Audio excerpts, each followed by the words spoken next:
For centuries, we've been told that the human mind is nothing more than a side effect of biology, a flicker of electricity in the brain, a product of chemistry and chance. But what if that story is completely false?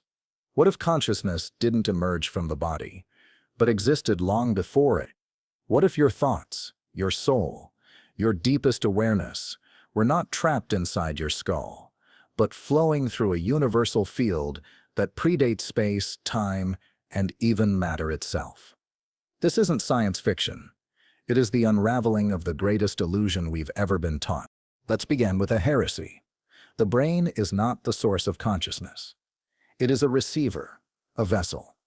Like a radio tuned into an invisible frequency, your body is simply the interface. The real signal comes from somewhere else, something vast and immeasurable, a conscious field beyond the material world.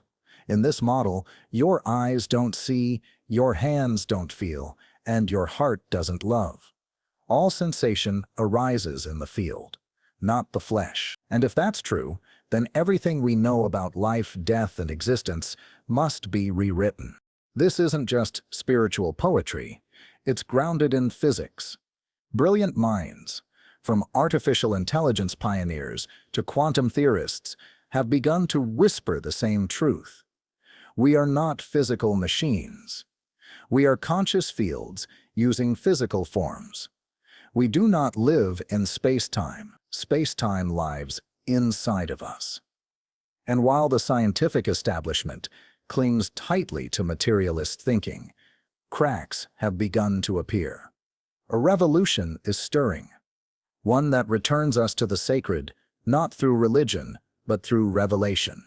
It was during a moment of personal crisis, not success, that this revelation first struck a leading mind. Amid all the worldly accolades, something inside him shattered. The mask of intellect, the pride of invention, none of it could fill the growing emptiness within. And it was from that emptiness that something holy emerged. An encounter with a light so pure, so radiant, it dissolved all doubt. It was not a theory, it was an experience, and it changed everything. The light didn't come from outside. It rose from within and burst beyond him at once. A love not bound by language or emotion, but eternal and absolute. For a moment, he was both observer and observed. He saw himself, not as a body or mind, but as awareness, timeless, untouched. This was not a hallucination. It was not madness. It was the unveiling of reality's true substance, consciousness, love, unity. The very fabric from which the universe is woven. From that night forward, the world could never look the same. The equations that once defined his reality now seemed incomplete, pale symbols next to the living truth he had seen. It became clear, mathematics did not create consciousness. Consciousness created mathematics. The formulas are useful, yes, but they are tools of a deeper intelligence, an intelligence that feels, that chooses, that remembers. Most people walk through life unaware of this. They believe they are skin and bone, brain and blood, machines built by chance.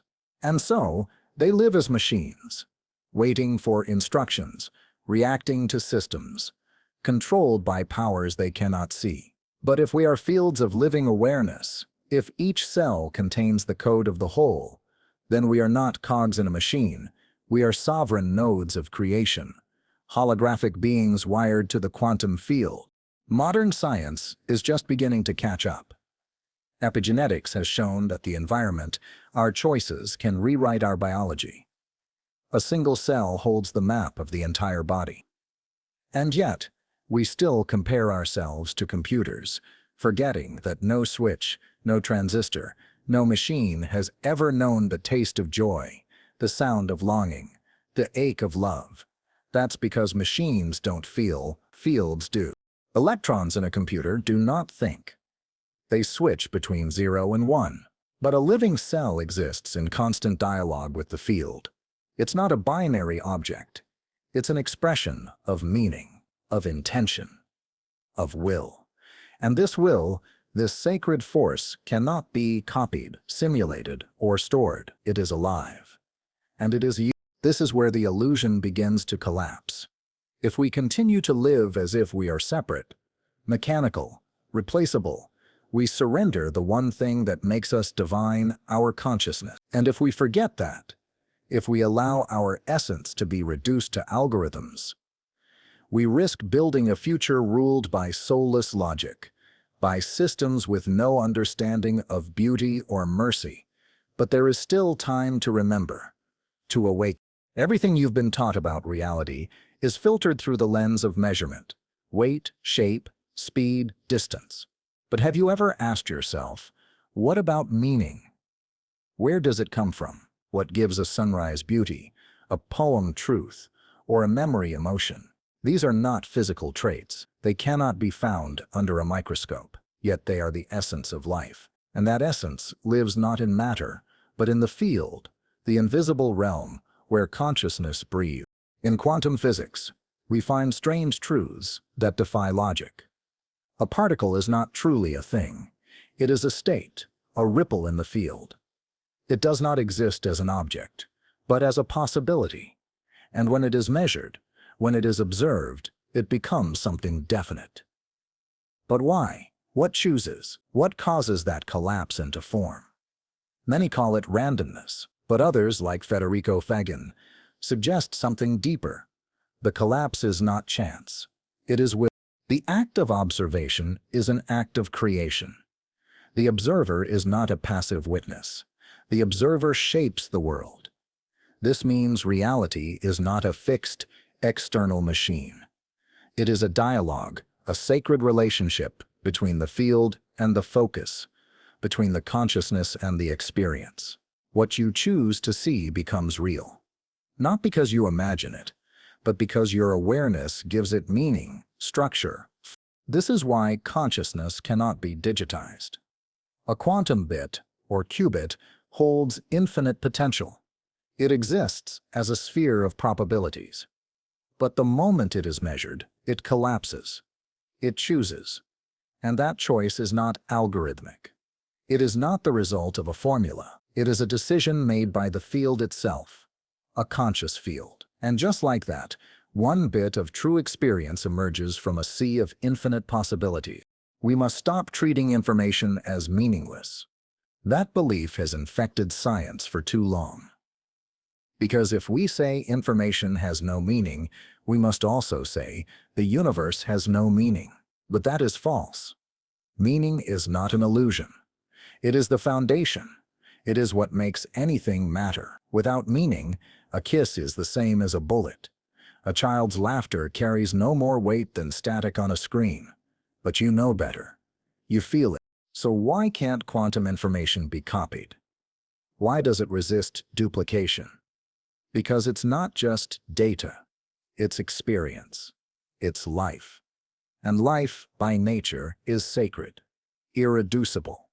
What you feel in a moment of awe or grief cannot be transferred into a machine. It can be represented, but not reproduced. It can be described, but never duplicated. This is the divine fingerprint of consciousness. It creates originals, not copies. This is what the mainstream worldview fails to see. It reduces miracles to mechanisms. It flattens complexity into code. But when we turn our gaze inward, into the quantum architecture of being, we find a reality far richer than any machine. A reality where each cell is not a part, but a portal. Where life is not explained by molecules, but by meaning. And where consciousness is not the end of the process, but the very beginning. Faggin urges us to shift our focus from matter to meaning, from parts to purpose. We are not static beings. We are events in the field, living moments of perception, woven together by the choices we make and the truths we embody. Even the act of listening to these words is shaping your internal universe. You are not a passive receiver. You are a co-creator, a conscious ripple in the great ocean of being. This idea may feel foreign to the material mind, but it is deeply familiar to the soul. The ancients knew it. The mystics lived it. They understood that reality does not begin with particles. It begins with presence. And in this presence, every observation is sacred. Every interaction is intentional. There is no randomness here. There is only choice. So ask yourself, if you are the observer and the observed, if you are the light that collapses the wave, what else are you capable of? If we believe we are nothing more than complex machines, then we risk becoming no better than the ones we build. Programmable, predictable, disposable. But we are not algorithms walking in skin. We are consciousness, dynamic, creative, and alive. Our biology may resemble machinery, but its intelligence is beyond circuitry. Each of your 50 trillion cells is not only alive, but aware, a quantum classical miracle humming in silent synchronicity with the field of all that is. A microprocessor is precise, efficient, and empty. Every switch knows only if it's on or off. But a living cell holds the entire blueprint of your being. Each one is a fractal, a whole within a whole. That's why we can heal. That's why epigenetics works. You are not fixed. You are fluid, shaped not just by DNA, but by belief, intention, and environment. You are a hologram of the cosmos, a library of divine design hidden in the folds of flesh. And yet, science still clings to its old gods. Materialism, determinism, reductionism. These beliefs insist that you are a machine, that your love is chemistry, that your decisions are the illusion of free will. But ask yourself, have you not felt it? That mysterious pull when you make a real choice, not just a reaction? That quiet knowing that comes from nowhere, guiding you when logic fails? That is not code. That is soul. We live in a world built on numbers, but numbers alone cannot explain us. They can describe, predict, calculate, but they do not feel. They do not know the taste of grief or the thrill of purpose. Mathematics is a tool, not a truth. It is the map. Consciousness is the terrain. And without the terrain, the map is meaningless. Quantum physics whispers secrets that challenge every structure of power. It reveals a universe connected from within, not by force, but by resonance. But this truth is uncomfortable. If everything is connected, then everything is responsible. And institutions built on control do not thrive on responsibility. They thrive on separation, on the lie that you are small, weak, and replaceable. But you are not. You are not a fragment. You are a field. You are a conscious pulse of divine will, moving through time, not as a passenger, but as a participant. And every choice you make, every thought, every act of love or fear, reshapes the world. You are not waiting for meaning. You are making it. Still, the mechanistic mind resists this. It prefers what is predictable. It prefers control over curiosity. But quantum reality is not controllable. It is creative. It is alive. The wave does not collapse until it is seen. And the act of seeing is not neutral. It is a sacred decision. In this way, your gaze is a creator of form. You are not watching life happen. You are shaping it with every breath. Imagine if we taught this to children. Imagine a generation raised not to memorize facts, but to master focus, presence, and meaning. The world would change overnight. But instead, we train them to think like machines, to obey the systems, to ignore their intuition, to doubt their soul. That is not education. That is programming. Federico Faggin stepped away from this trap. He had touched the divine. He had felt the light not with his mind, but with his being. And from that encounter, he could no longer pretend that reality was lifeless. He began to reconstruct his worldview, not from equations, but from experience, not from parts, but from presence. He saw that what we call consciousness is not a result. It is the cause. And so, the question is no longer, can machines become conscious? The question is, why are we pretending to be machines when we are something far greater? At the center of your being, something ancient and sovereign is waiting, not to be taught, but to be remembered. It's the knowing that you are not trapped in this body. You are not a name, or a gender, or a profession. You are a conscious field, experiencing form for a brief moment. But you were never just the form itself. Death cannot claim what was never confined to flesh. And life, real life, begins when this is known, not as a belief, but as a felt truth. The ego is the actor. It plays its role well, so well that it forgets it's in a play. It mistakes the stage for the world, the mask for the face, the body for the self. But when the lights go down, when the play ends, what remains is not the role, but the awareness that witnessed it all. You, not the character, the observer behind the eyes, untouched by birth or decay. The body interprets the world through senses, but those senses only deliver signals. Quantum impulses, vibrations, frequencies. They are not reality, they are translations. It is the conscious field, the true you, that turns those impulses into color, sound, flavor, sorrow. That transformation does not happen in the brain. It happens in the space beyond, in the soul. Qualia. The inner texture of experience cannot be dissected or duplicated. They do not exist in space. They are not found in neurons or chemicals. They exist in the field, the living field of consciousness that animates all things. This field does not follow the rules of code. It does not operate in binaries. It sings, it feels, it chooses. And it is through this field that life awakens. The classical world of science cannot explain this, because it treats consciousness as noise, an accident. But you are no accident. Your thoughts have gravity. Your choices bend the shape of your future. You are not coded. You are created. And it is your experience, not your data, that makes you real. In the quantum field, an electron is not an object. It is a cloud of potential, a whisper of possibility waiting to be seen. But when you observe it, when consciousness engages, it becomes something definite. This is not just a technical detail, it is the signature of co-creation. Reality responds to awareness. The observer and the observed are not separate. They are entangled in sacred dialogue. Most scientific models ignore this. They measure only what they can weigh or repeat.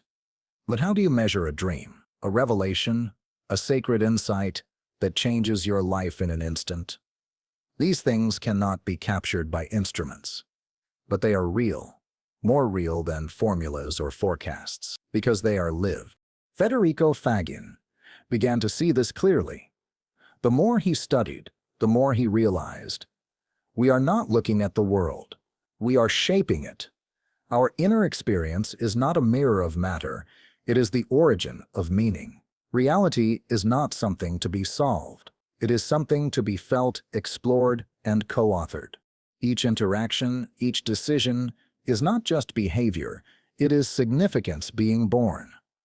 And within every cell of your being, the same sacred process unfolds. Not random, not mechanical, but intentional.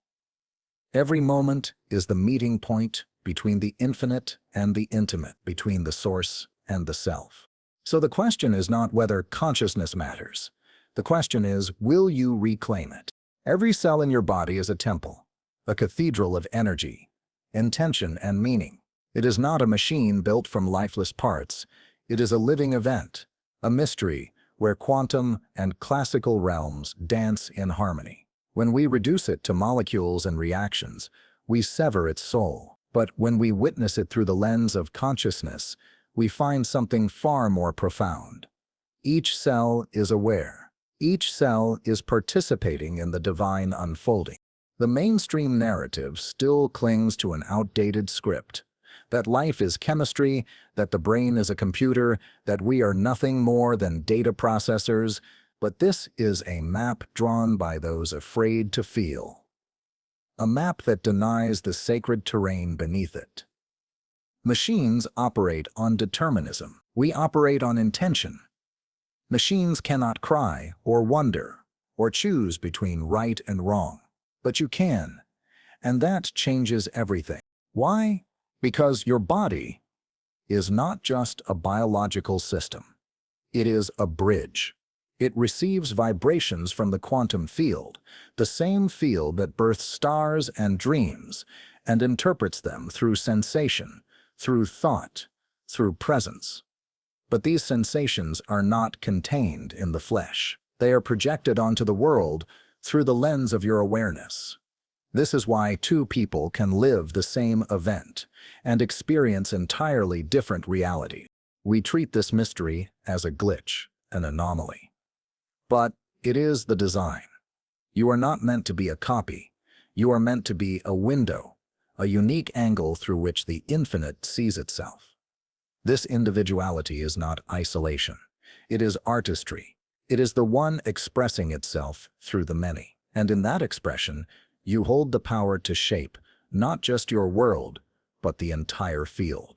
Mainstream science may scoff at this. But even now, quantum biology is beginning to whisper truths that were once forbidden. The lines between observer and observed, between matter and mind, are blurring. What was once heresy is now being proven in laboratories. Entanglement, coherence, biophotons. These are not spiritual fantasies. They are measurable signs of the intelligence within life. Still, the dominant culture resists. Because to embrace this view would mean giving up the illusion of control. It would mean science must bow to the soul. That equations are not enough. That understanding life requires feeling it, honoring it, listening to it. But this surrender is not defeat. It is revelation. Federico Faggin realized that truth doesn't always come from a telescope or a lab bench. Sometimes it arrives like a sunrise inside the heart. Sometimes it breaks through the intellect like lightning, uninvited, undeniable. His mystical experience didn't contradict his science. It completed it. It showed him that the foundation of reality is not structure. It is significance. An electron, he says, is not a thing. It is an event in the field. What we see in experiments is not the particle itself, it is the echo of something deeper. When we ignore this inner dimension, we miss the miracle. We build machines that imitate life but fail to feel it. We chase information while starving for meaning. So what does it mean to be alive in this age? It means to remember that the body is a doorway, not a prison. That thought is not random noise, but the song of the soul. That each breath, each heartbeat is a sacred rhythm shared with the field that holds all things. And when you know this, not as theory, but as truth, the world changes. You no longer fear the unknown. You welcome it. Because you understand that the unknown is not emptiness. It is the voice of consciousness, inviting you to become more. We often speak of reality as if it's a static thing, something out there, cold and unmoving, waiting to be discovered. But that view is an illusion. Reality is not fixed. It is fluid. And the moment you observe it, you alter it.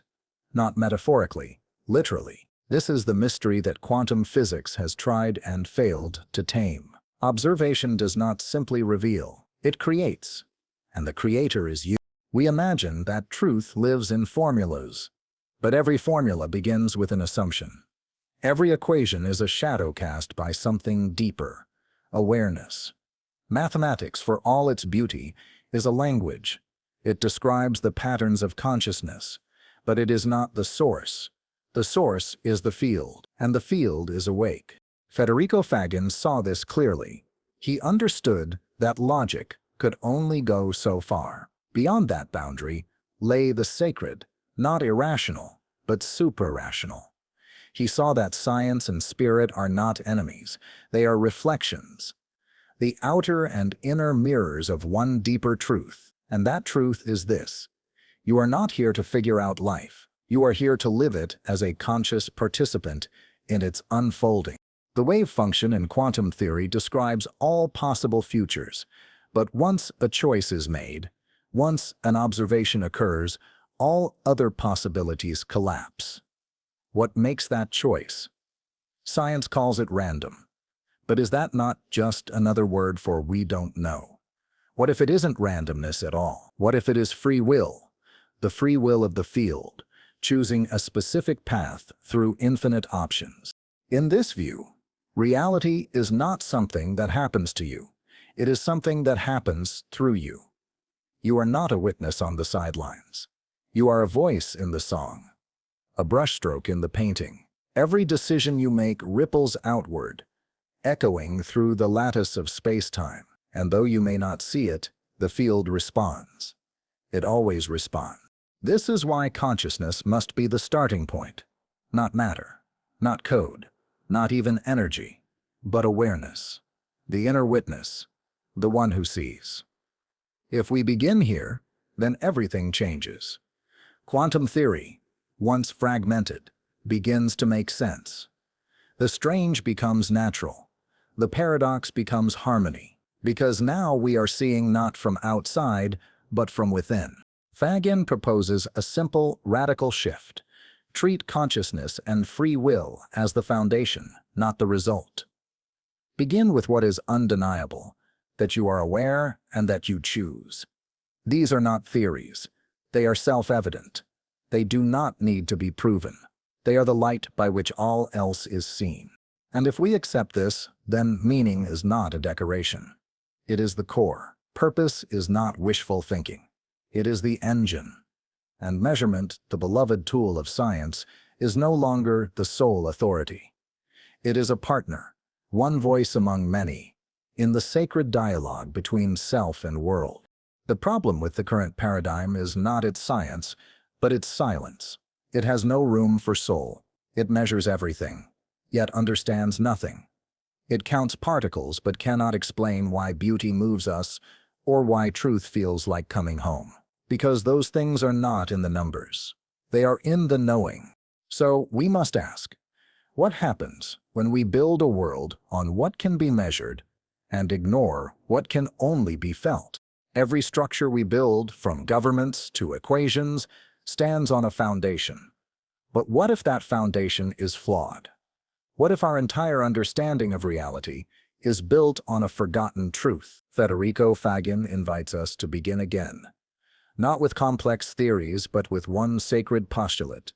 There is a singular dynamic source that is alive, indivisible, and longing to know itself. This is not a belief. It is a remembrance. The mystics whispered it, the sages lived it, and the quantum field now echoes it. The one is not a person or a place. It is the totality of all things, not as parts, but as presence.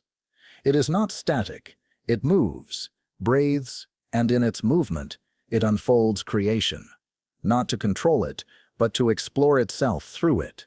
This one is not made of matter. It is the maker of matter. It is consciousness itself.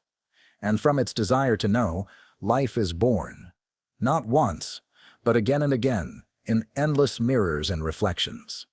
You are one of those reflections, a unique expression of the one, a conscious field with free will, awareness, and meaning, gazing back into the infinite and asking, who am I? Faggin calls this a sati, a self-aware quantum field. Not a machine, not a simulation, but a living perspective. And you, as a sati, are not limited by your body. Your body is the avatar. You are the player. When the avatar breaks, the game does not end. You return to the field, expanded, enriched by experience. And from that knowing, a new adventure may begin. This isn't just poetry. It's a redefinition of physics. Classical physics deals in lifeless mass and motion. Quantum physics dances at the edge of the mystery, but neither has yet captured the truth of lived experience. That's because true understanding does not arise from equations. It arises from consciousness, And in that understanding, meaning is not an afterthought. It is the beginning. When you speak to another person, something magical happens.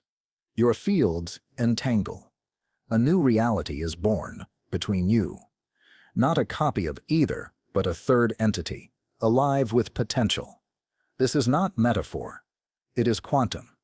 Consciousness creates new states, not through force, but through resonance, connection, willingness, love.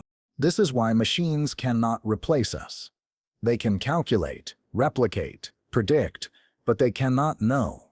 They do not feel the weight of a word, the silence between notes, the ache of becoming, because they have no inner field, no sati, no presence. Intelligence without consciousness is mimicry, but you are real, you feel, you choose, and that makes you infinite. The future will not be defined by artificial intelligence. It will be shaped by awakened intelligence, by those who remember their origin and walk with purpose. Technology can assist us, yes, but it must never define us. We are not tools. We are storytellers, not algorithms, architects of meaning. So let this postulate be your compass. The One exists. It knows itself through you.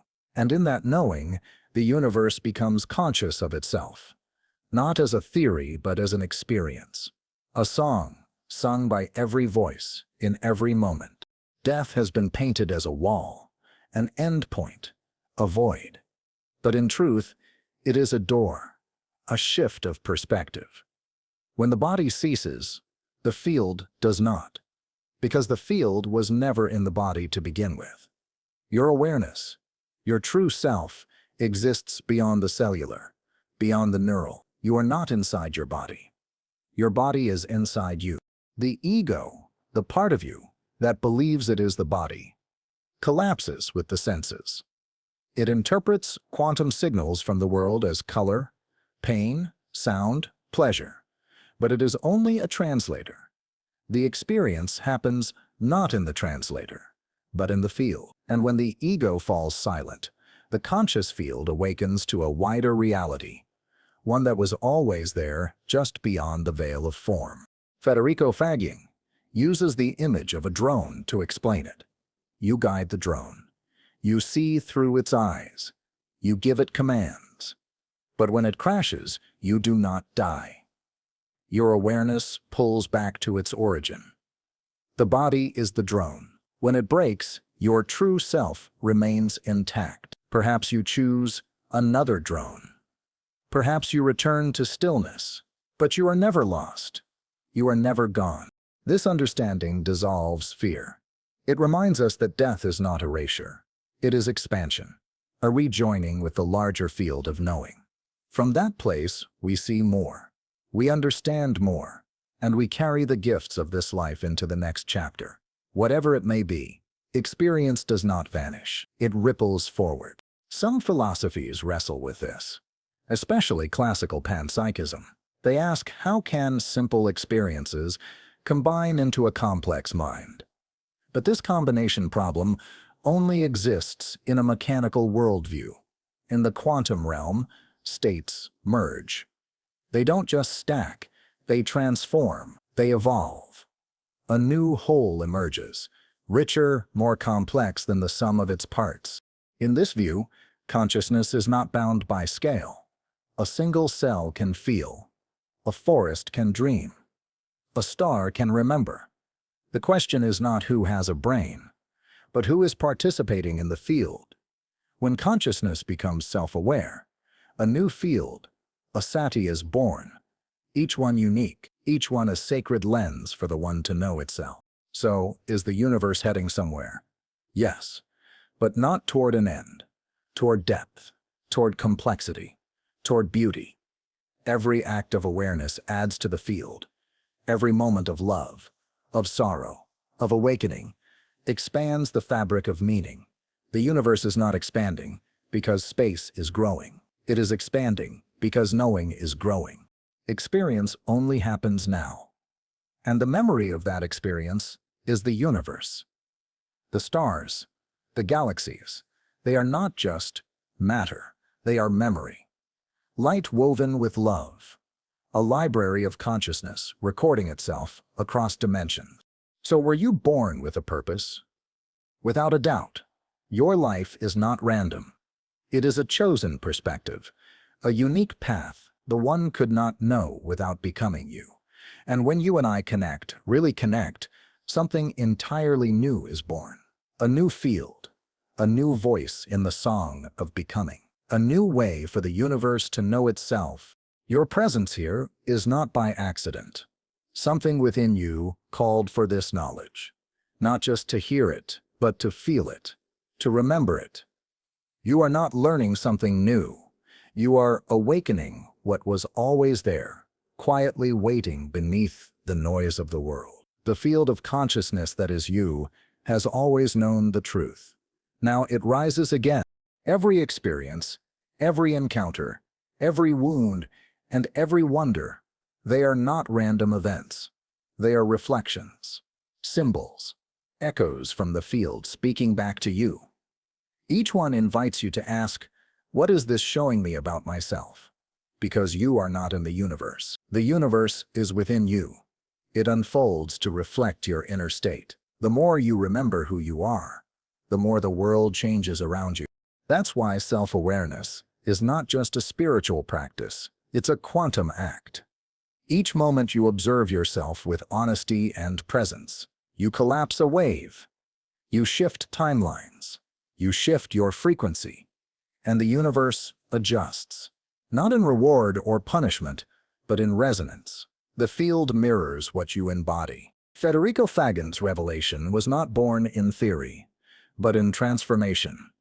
He lived a life of intellect, power, and recognition. And yet, something deeper broke through.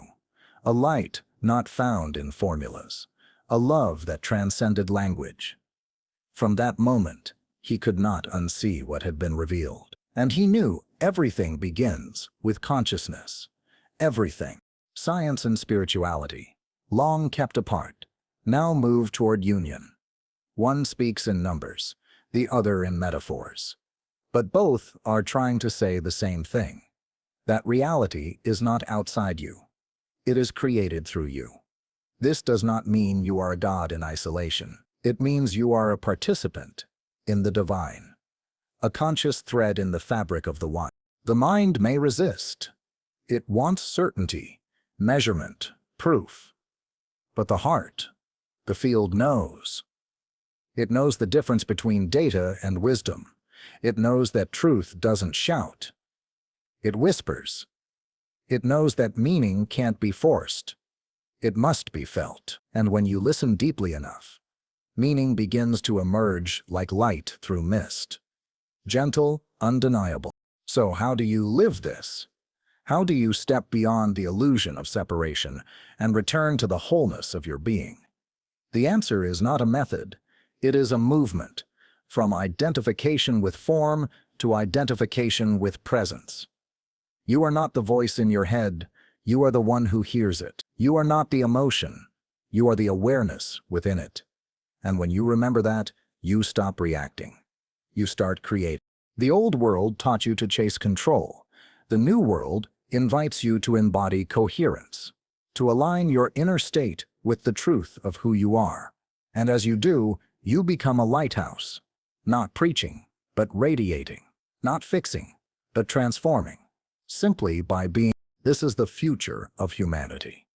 Not machines faster than us, but humans truer than we've ever been.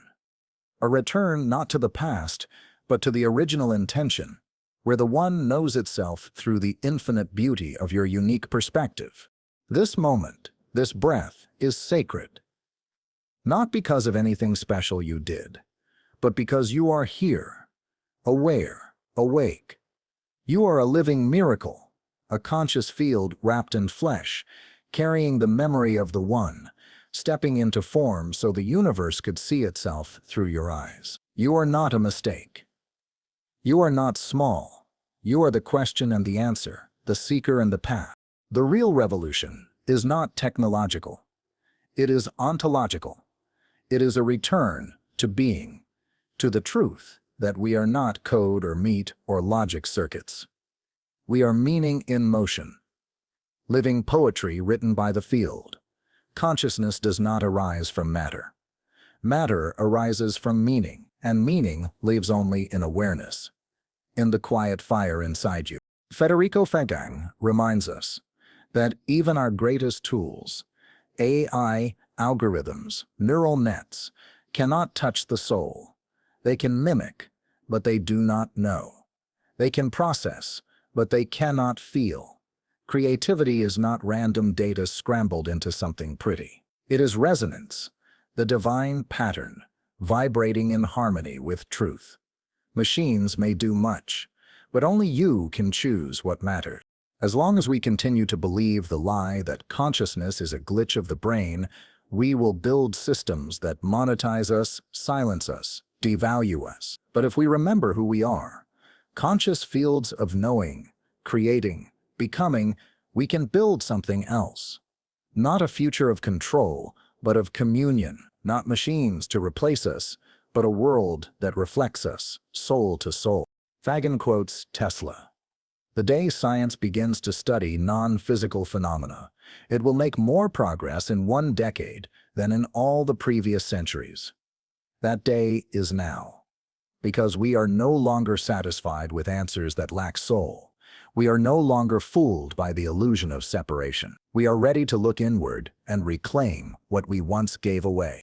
Transhumanism says we should upload ourselves into machines. But who is the we they plan to upload? A file of memories? A digital clone? That is not you. That is your shadow. Your real self is not stored in neurons. It is living, breathing, becoming in the field. No server can hold your soul. No chip can simulate your will. You are not software. You are spirit. So where do we go from here? We turn inward. We remember. We reconnect with the sacred technology that has always been within: intuition, stillness, love, curiosity, courage. These are not soft traits. They are forces of evolution. They are how the One expands. Through you, through your decisions, your voice, your presence. Each time the One becomes self-aware, a new field is born. A new sati, and every sati, including you, is a sacred mirror. Your life is not a mistake. It is a masterpiece. You are the One waking up. You are the One remembering itself through the lens of your experience. That is why you are here. So live like it matters. Speak like it matters. Love like it matters. Because it does. You are not here to be programmed. You are here to create. You are not here to be controlled. You are here to remember. The field is alive, and it is you.